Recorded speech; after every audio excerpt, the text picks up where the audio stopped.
Form and perspective are definitely, for so many of us, among the most daunting drawing fundamentals to learn about and wrap our heads around. But it is incredibly important to develop our skills in these areas if we're wanting to get to a point at which we're able to draw pretty much anything. And it can be frustrating and overwhelming, and I totally get it.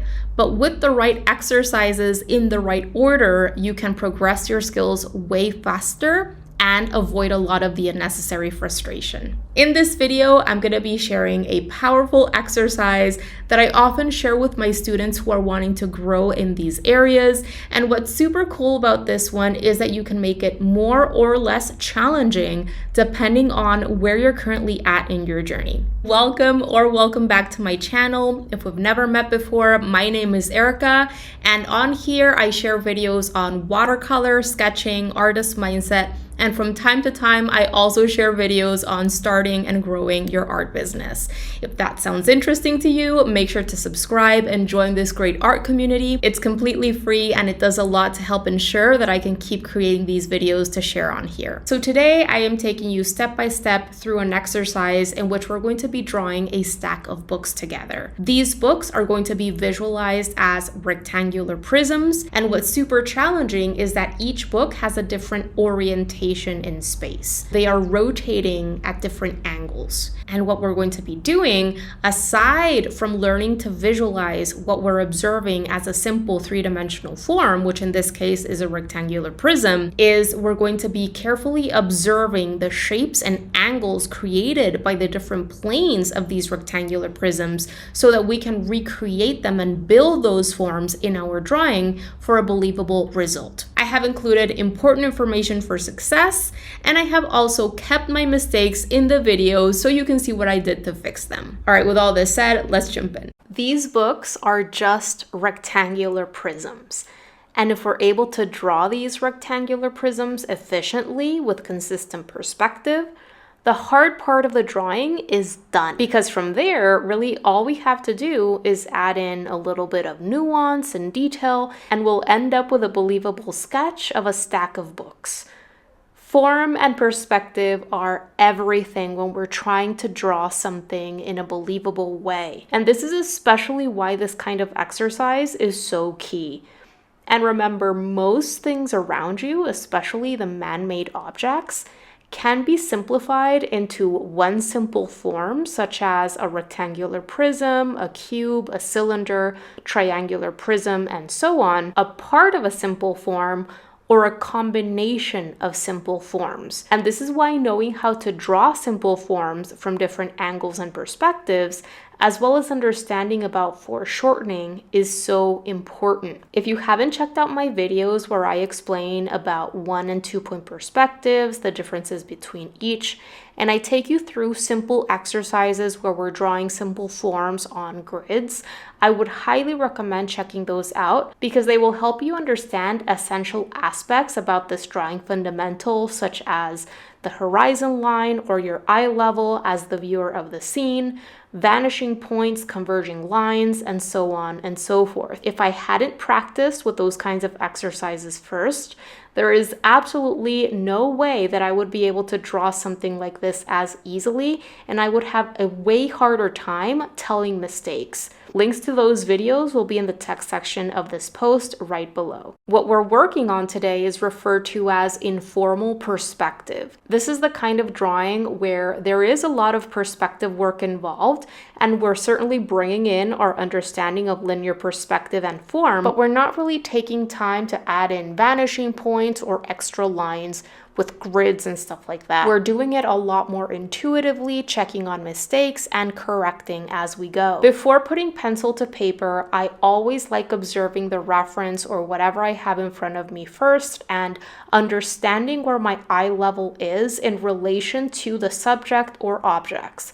In this case, I took the photo from above these books. Because our head level is quite a bit above these books, we're able to see their upper planes or the upper side of these rectangular prisms. Of course, they are overlapping each other, so we can't see them fully, but you can certainly see sections of the upper planes of all of these books. We can also see 1 or 2 side planes for most of these books. For some of these books, we can see 1 side plane, and for others, we can see 2 because they have a different angle or orientation in space. Before putting pencil to paper, ask yourself, how many planes am I able to see? And what shapes do these planes create? Those shapes and their angles will be observed closely throughout this process as we lay down our lines and continue comparing our sketch with the reference photo. And I want to show you one last thing. In this view here, I got way down and I took the photo more at eye level. Notice how from this view, we can't see the upper planes of the books that are at our eye or head level or above that, but we can see a tiny bit of the upper planes of the books that are below our head or eye level. If we start moving up and our head or eye level get higher and higher, we start seeing more and more of the upper planes of these rectangular prisms. And if we were looking directly down at this stack of books, so more of a flat lay view, we would be able to see the upper plane fully, which would be a rectangle. From this angle looking down, we would see the full rectangular shape of these upper planes. When viewed from other angles, these planes become distorted. So always remember that your vantage point, your head level or eye level has a huge impact on what you see and how the planes are becoming distorted. I would recommend using something like an HB pencil and keeping your drawing light, especially in the beginning, so that you can easily correct mistakes and refine your drawing as you go. For something like this, where we have a stack of objects, I often like starting with the object I can see most of. So in this case, of course, it's going to be the book at the top. And because I'm starting with that book at the top, I need to make sure that I'm leaving plenty of space below it. Whenever I'm able, I also like starting with the vertical edges or corners that I can see for the structure on hand, which in this case is a rectangular prism. So I start by laying down a few tick marks, visualizing where those corners would be in relation with each other. I'm using my visual measuring skills, observing the proportions of this particular book in the reference photo, seeing each side or plane of this rectangular prism as an individual shape, and comparing the widths of these shapes with each other. So I'm asking myself, how many times would the shape of the right plane fit inside the shape of the left plane? Trying to sort out the widths first. In other words, the distances between each laterally, left to right. And once those are looking good to me, I get started with the actual angles. I observe those angles closely in that reference photo and try to recreate them to the best of my abilities. Of course, there is a lot of refining that I'm going to do in those angles as I move forward, because the more shapes I start laying down, the more points of comparison and landmarks I have to relate other shapes or lines with. It's not until you start building your sketch and you have more elements that you can relate with each other that you start noticing little errors that need to be fixed. Sometimes the angle is not quite right, and other times you notice you need to move things a little bit more to the left or to the right, or a little bit higher, a little bit lower. Noticing these little mistakes is a good thing. It means that you're developing your observational skills, and the more you practice your freehand drawing, the better you're going to become, the fewer mistakes you'll make. You can see here how I am slightly changing the angle that I first created, and in this photo you can definitely see some of that foreshortened effect, where the shape becomes distorted and more narrow as it recedes away from us. I'm trying to capture at least some of that foreshortening in my shape here. Once that shape and those angles for the upper plane are looking good to me, It's very simple to create the left and right planes to close that form, because all you need to do is create a couple of parallel lines or near parallel lines if you are going for a foreshortened effect, and then close those side planes with your verticals. This first book is the smallest of the stack, and it's also one of the thinner books. It doesn't have as many pages as the one underneath it, and I am trying to capture the different thicknesses in this stack of books, so I do have that in mind as I am closing the side planes. All right, so here I'm moving on to the second book, and this one is much larger, much thicker, and in this one, we can only see the upper plane and one of the side planes, or the front plane, if you want to call it that. I decide to start with the line created by the edges of both the upper plane and the front plane, which almost look like it's one single line going off at the same angle. This is kind of an awkward perspective, so I need to be careful there. And once that's in, I create a tick mark for the left edge of the front plane. And from there, I move on to capturing those diagonals that I see in that reference photo to the best of my abilities. And as I am creating all of these new shapes and lines, I'm always comparing them with the book that we already drew. I'm using the book that we already have on the page as a guide, asking myself, how does this new angle compare with this angle? Where does this line sit in relation with this line or this edge? If I want this book to look like it's thicker than the previous book, I need to make sure that when I am creating that lower parallel line in this front plane, I bring it down lower and leave more space between the upper edge and the lower edge when compared to the first book that I want to make look thinner. Moving on to book number 3, and for this one, you're going to notice that I do start with the vertical lines for the edges of the book again, the edges of the left plane and the right plane, just like what I did with the first book. For this one, we are able to see a teeny tiny bit of the right plane. We see a lot of the left plane, and we definitely see a lot of the upper plane. Once those distances between my vertical edges are looking okay to me, I get started with the diagonals. I'm really paying attention to the shape created by the upper plane in that reference photo, and trying to get it as close as possible to what I'm observing in the reference. It's a challenging shape to try to recreate because of how so much of this upper plane is being covered up by those 2 books on top. So you don't see the full shape, you see more of a cutout section of that shape. But to me, it's very much like trying to recreate the negative shapes around your subjects or in between your subjects when you're drawing something like a still life arrangement or something like that, where noticing those negative shapes is just as important as noticing the positive shapes if you're looking to get shapes and proportions looking right. All right, moving on to the next 2 books, and these are also pretty large, thick books with lots of pages in them. So for this one, I started with the right plane and then I built from there. Always going back to my previous rectangular prisms and angles and using those as a guide. Moving on to the next book, and this is the one that I struggled with most, I would say.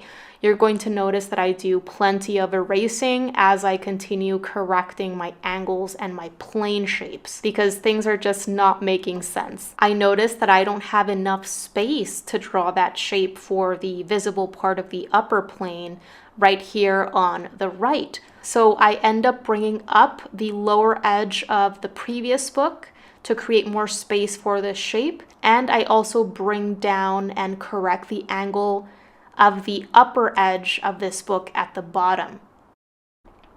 And of course, when you correct a line or an edge on one side of your rectangular prism, oftentimes means that you're going to have to make some changes on the opposite side as well, because you kind of changed the height of that plane. So I need to erase that as well and correct that on the opposite side.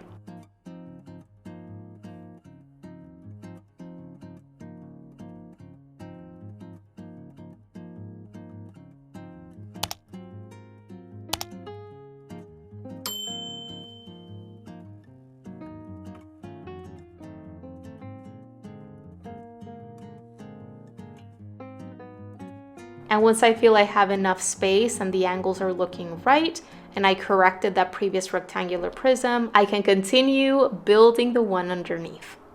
And this left plane of this book that I am drawing right now, which is the light gray book in the reference photo, is also kind of at an awkward angle. The shape in the left plane is really weird to me, but it's just one of those instances where I need to trust what I am seeing in the reference photo. Instead of ignoring the photo and not observing and going by what my brain is going to tell me to do, I want to continue observing the reference and trust in the information that the reference is providing. Trust your eyes and trust the reference. It's very, very important. All right, moving on to the very last rectangular prism, which is definitely thinner. It's the thinnest book of all. And you can see how I started by placing the verticals again, though I'm not able to see the rightmost vertical at all because that edge is being covered up by the other books. But I am taking the visual information that the reference photo does provide, and I'm just going by what I am seeing. Throughout this process, I have continued visualizing what those lines for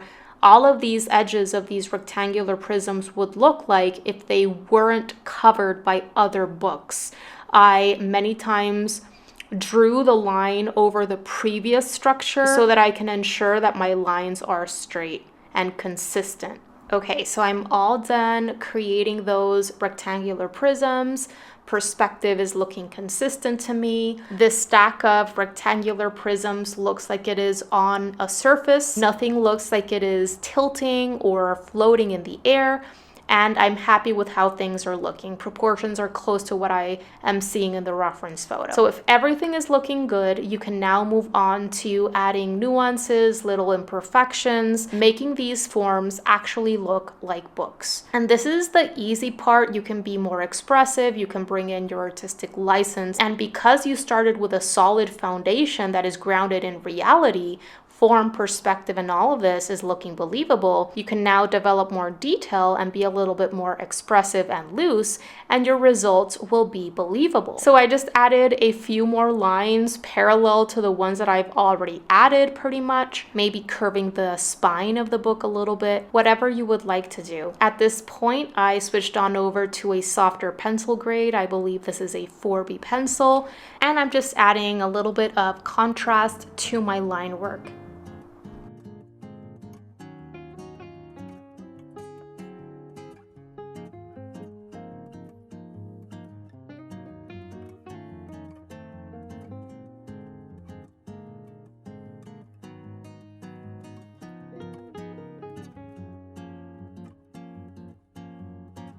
And just to develop my drawing a little bit more, I'm going to add some alternative shading in the form of hatching and cross hatching.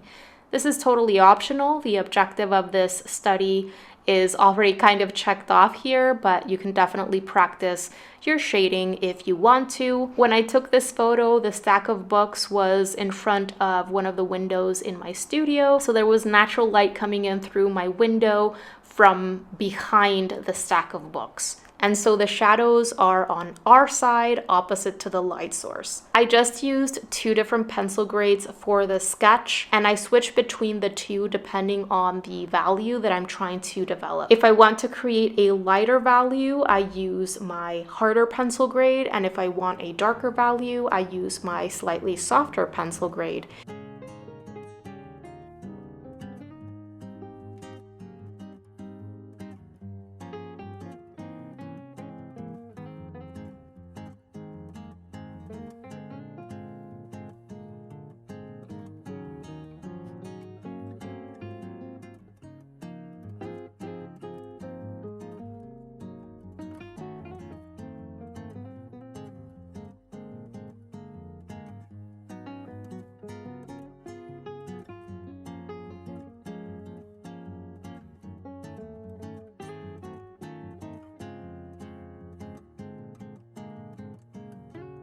And right here, I'm also going in with some cross hatching, which also develops a darker value because you're essentially covering up more of that white paper. I also go ahead and add in that table line. I think it helps situate these objects in place or ground them on that surface by adding that in. And I also add in a bit of a shadow and occlusion shadow effect. And with that, I'm all done with this form and perspective practice. I hope that you enjoyed this tutorial. I hope that you're able to give this one or something similar a go for yourself. And I'm really looking forward to sharing more drawing and sketching exercises with you that will help you continue developing your skills. Thank you so very much for joining me on this one. I wish you a wonderful rest of your day. Enjoy your practice and talk to you very, very soon.